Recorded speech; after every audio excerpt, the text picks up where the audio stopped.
तमासी archive, जहां अंधेरा डराता नहीं, वो आपके भीतर जगह बना लेता है।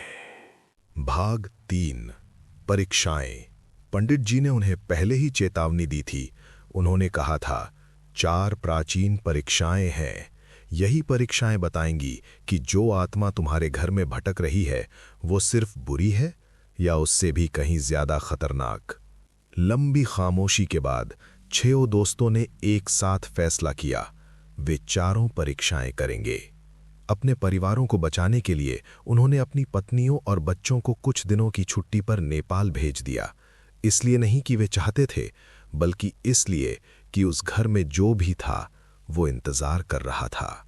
उन्होंने खुद भी परिवार के साथ निकलने की कोशिश की, लेकिन हर बार कुछ न कुछ गड़बड़ हो जाती। कभी अचानक बीमारी, कभी गाड़ी खराब, कभी बिना वजह का झगड़ा। ऐसा लग रहा था जैसे कोई उन्हें रोक रहा हो।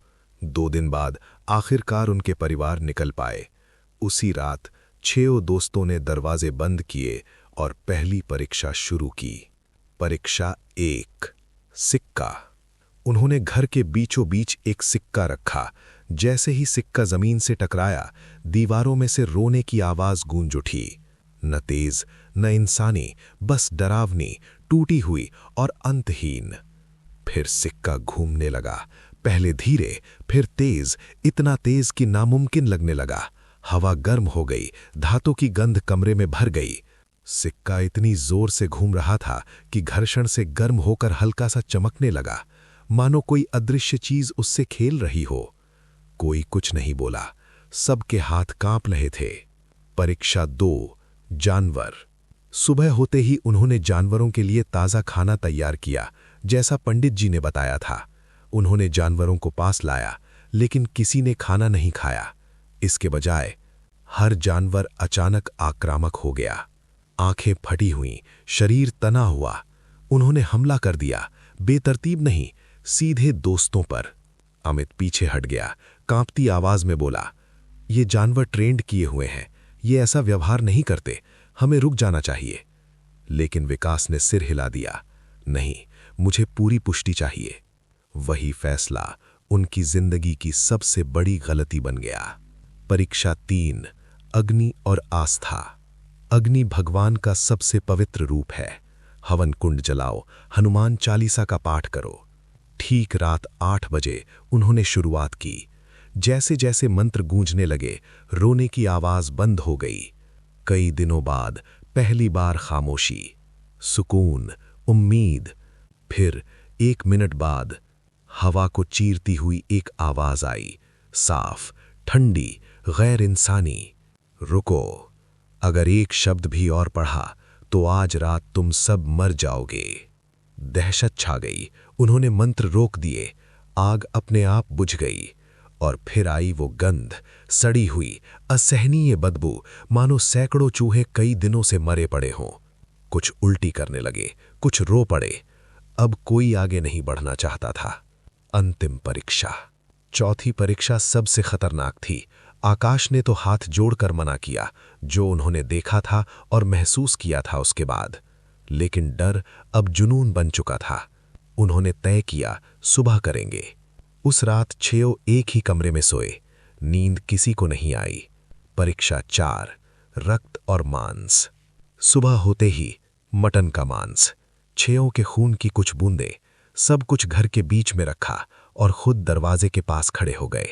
जैसे ही उन्होंने उसे रखा, सूरज गायब हो गया। सेकंडों में काले बादल छा गए।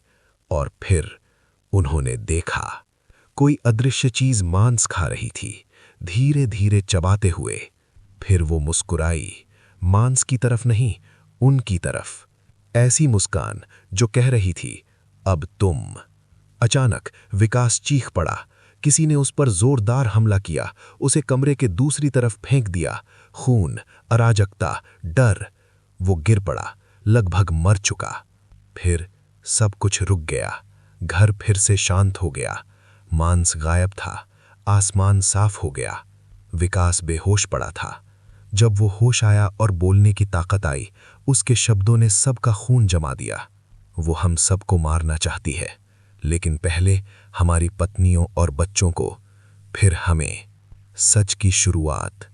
डरे हुए वे पंडित जी के पास पहुंचे और सब कुछ बता दिया। पंडित जी ने ध्यान से सुना, फिर एक पता दिया, मेरे गुरु के पास जाओ, अब वही तुम्हारी मदद कर सकते हैं। वे पहुंचे। गुरु द्रोण, एक ऐसा व्यक्ति जो आत्माओं को बुलाकर भूत और भविष्य देख सकता था। उन्होंने आंखें बंद की। काफी देर बाद धीरे से पूछा, ध्यान से सोचो, क्या तुम पहले कभी उस जमीन पर गए हो? अमित बोला, नहीं, पहली बार। गुरु ने सिर हिलाया, और गहराई से सोचो। कुणाल धीरे बोला, उलझा हुआ, हम कॉलेज के दिनों में एक बार गए थे, लेकिन क्यों गए थे याद नहीं। बस इतना काफी है। अब हम उससे सीधे पूछेंगे। उन्होंने सबको पवित्र वस्तुएं पहनने को दी।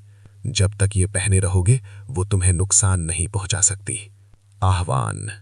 अनुष्ठान शुरू हुआ। घर बुरी तरह कांपने लगा, हवा भारी हो गई और फिर वो प्रकट हुई। गुरु द्वारा बनाए गए चक्र में कैद, गुस्से में चीखती हुई, हमला करने की कोशिश करती हुई। गुरु द्रोण डटे रहे। तुम नाराज क्यों हो? उन्होंने पूछा। क्या ये इसलिए कि ये तुम्हारी जगह में आए? वो हंसी। ये अपराधी हैं और इन्होंने अपना अपराध भुला दिया। ये कैसे याद रखते? वो बोली, उस रात ये सब नशे में थे। जारी रहेगा। अंतिम भाग में पता चलेगा कॉलेज के दिनों में असल में क्या हुआ था, उन्होंने कौन सा अपराध किया था और क्या उनमें से कोई भी आने वाले समय से बच पाएगा या नहीं। आखिरी भाग के लिए जुड़े रहिए।